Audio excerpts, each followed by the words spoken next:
पिरियडच्या टाइमला मुलींना बाजूला बसवल्या जाणं, त्यांना किचन मध्ये नाही येऊ देणं. पिरियड्स बद्दल बोलायला का लाजतात एवढं? मुलगी जेव्हा 13-14 वर्षाची होते आणि त्यावेळेला जेव्हा तिला पहिल्यांदा पिरियड येतात, तिला तिच्या आईपासून आजीपासूनच हे ऐकायला मिळतं की ही गोष्ट कोणाला सांगायची नाही.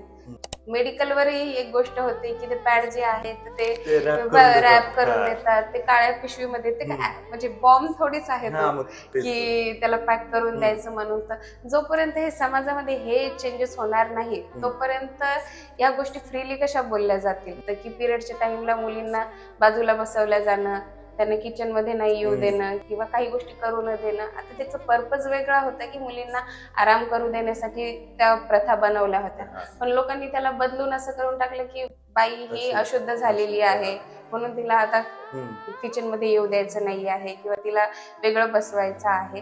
तर हा पर्पज तर त्या मागचा बिलकुलच नव्हता.